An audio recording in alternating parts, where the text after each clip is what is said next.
What is the ultimate goal that Kotor wants to teach you? What is the ultimate good that Kotor wants to push? What are the philosophies that they are talking about in their game? What can you learn from these philosophies? These are not the questions that we will be explicitly answering today, but I think that it's important because I want to talk about today how this man stole all of my money when I was a kid. Okay, let me explain. You ever play a game that you played when you were a kid and you realize maybe you got to a certain point in the dialogue or you see a certain area and you realize that's the reason why I am that way, why I do that thing?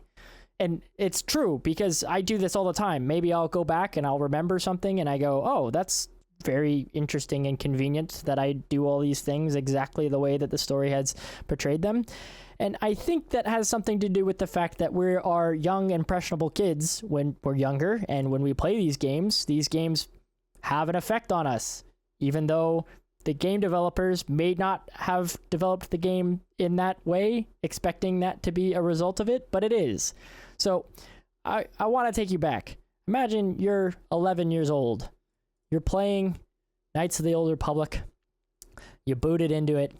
You pulled the couch up as close to the television as you could. You open your Sunny D. You boot up Toby Mac's new album, Portable Sounds, on your iPod Touch. You put it next to you and you let it play. Never having worked a day in your life, never knowing what honest day's labor is in general.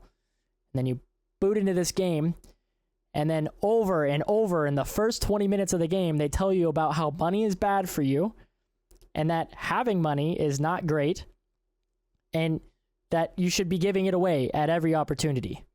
Now, this is kind of what I want to talk about overall. This man stole all of my money, and this is what I want to get to. So here we go. I want to play this scene for you guys just to kind of jog your memory, and let's talk through it. Okay, so let's go ahead. We'll kind of just jump ahead here. Okay, here we go.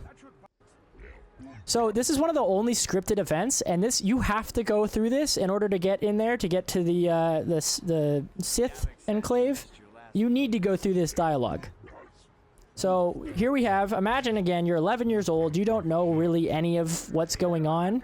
The fact that you don't know what a loan is, you don't know what a crime boss is, you don't know any of this, right? All you know is that these guys are trying to take this guy's money, and that's something that you should obviously take care of. So here we go. You're about to be faced with one of the first questions in the Star Wars Knights of the Old Republic, and I want to be clear, there is a right answer here. There's 3 options, and it's very, very clear. Oh, also, Karth just butts in randomly. He doesn't do this very frequently, but when he does do it, he just wants to let you know, hey, I want you to let you know that there's a right answer here, right? Okay, so here's the 3 options. Leave this man alone or you'll have to deal with me. This is the only option that grants you light side points. I don't like your attitude. I better teach you a lesson. You just get to fight them. And, you know, you don't actually have to get light side points for this. Or, sorry, I'll be going now, which grants you dark side points. So ignoring the situation is bad. That's what this game is teaching you. And not subtly either. Or helping this man is good. So we click on the helping him, and then we're instantly awarded the light side points. These guys have some of the worst rolls in the game. We instantly kill them. I picked a soldier just so that we could get through these parts quicker, because the beginning of the game is kind of, you know, a bit of a slog if you do anything else. Okay, so he explains everything to you, but still, imagine you're an idiot 11-year-old who's doesn't have any idea what's going on here, right? Okay, now you're forced with another decision. Maybe I can help you. This guy is, okay, he has taken a loan that he cannot pay back. What? He has taken a loan out that he cannot pay back. Can I repeat that? He cannot pay back a loan. This is not an altruistic person. We don't know what this guy was doing with this money. This guy should have been working or something, or I don't know, like maybe he fell on hard times or something like that, but we don't know any about the thing about this guy. They don't tell us anything. He's probably a degenerate gambler for all we know. But the correct option here is to give him 100 more credits after he just told you he has 150 credits to owe. If we give him the 100 credits, we get our second round of light side points, And that's a wrap for that. Wow, and even Karth commends us, right? Okay, so now I just want to point out how hard they're hitting this button over and over. They don't do this at its only point. There's many times throughout the game, but actually most of them are in Taurus. I want that to be clear, which is the first area in the game, which you can't leave a lot of these places without making these decisions. Once you leave Taurus, your attunement is mostly set. You are either a good guy by that point or you're a bad guy by that point. And a lot of these conversations that they force you into, they want to try to understand where you're going to be about. So this is the second place where they do it. It's when the Athorian is being harassed by the kids. And again, asking him for money after you do a service for him is considered bad. You get the option to do that, but you're slightly goaded away from it. They don't want you to do this. They want to kind of get it in your head that this is not a good thing. And this is what I'm talking about. This is the main point that I want to make, is that Star Wars Knights of the Old Republic has created a world where a certain philosophy can prosper without you feeling the effects, the negative effects of some of the decisions that you make. Getting light side points is the path of least resistance all the way through the game. It is the easier path to take. There's a couple points where doing the dark side thing is the easier thing, but you can kind of hand wave those away. For the most part, doing the right thing, the light side points thing, is the path of least resistance. It's the way to play the game. It's the way that, like, you're supposed to go through it. And the thing is that they never, any of the light side points options that you do, you never actually feel the repercussions of some of the decisions, like giving all of your money away when you just landed on a planet that you don't know anything about. Mind you, that completely broke me. I had to sell all of my armor in order to give that to the 100 credits to that guy. I don't ever feel the effects of that. There's never a point where I need credits in the game and I go, wow, maybe I shouldn't have done that. There's no negative reinforcement for getting light side points, is what I'm trying to say. And that's really difficult for kids when they're going into this. And I'm not saying that it's their responsibility to teach kids about this. We're going to get to that. But I do think that they need to recognize that they're being amateur philosophers here, when what they should be doing is focusing on a compelling story. Okay, so how this actually affected me. This actually did have an effect on me when I was a kid. Okay, I don't remember. It was around that time when I was a kid. I was probably 11 or 12. I don't know. But my neighbors, they went on a family trip, something away, and they hired me to take care of their plants for the week that they were away. I said like $20 or something like that. It was not much, but the point is that they were going to give me money for a service that I had offered to take on.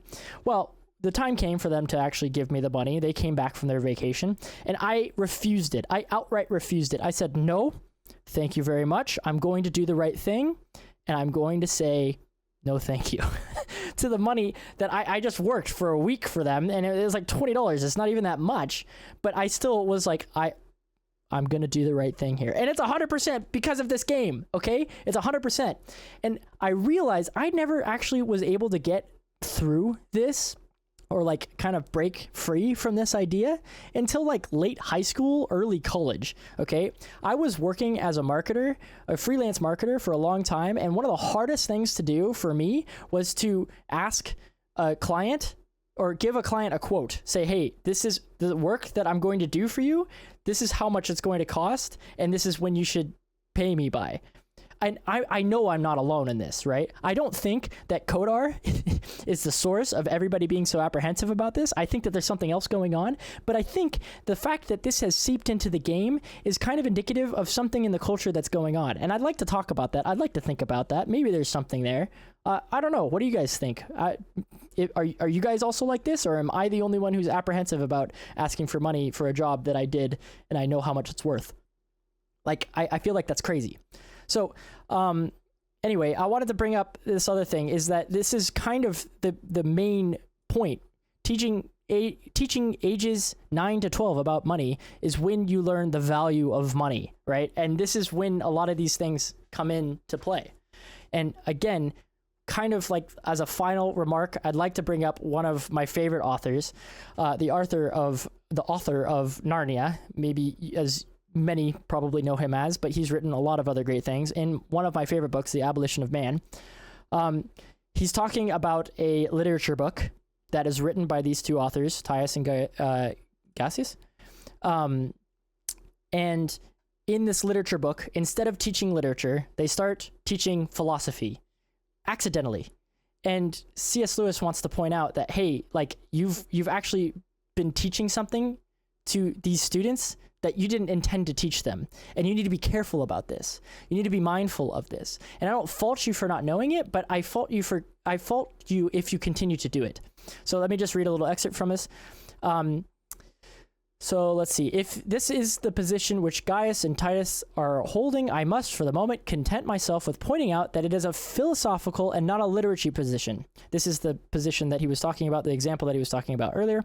In filling their book with it, the position, the philosophical position, rather than the literature position, they have been unjust to the parent or headmaster who buys it.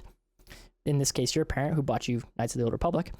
Who has got the work of amateur philosophers where he expected the work of professional grammarians. We expected the work of professional storytellers, a Star Wars story, something fun, and instead we got the work of amateur philosophers. This guy was a prophet. He wrote this in the 30s, I think, and he's talking about stuff that's still going on today. I think that people often, it's really easy to confuse these two. When you want to be talking about one thing and accidentally talk about something philosophical, not because you mean to, but because it's actually easier than the thing that you were trying to do. So I kind of want to end it there. And what do you guys think? Am I crazy for thinking like this? Do you guys have any stories that are also like this? Am I the only one who's apprehensive about doing that? And also just let me know if you like this kind of stuff. I'd really appreciate that. Give it a thumbs up or leave a comment telling me that that's what you want. If you want other stuff, you can click on one of the other stuff that are going to be there. Yeah. Anyway, you guys are cool, and later.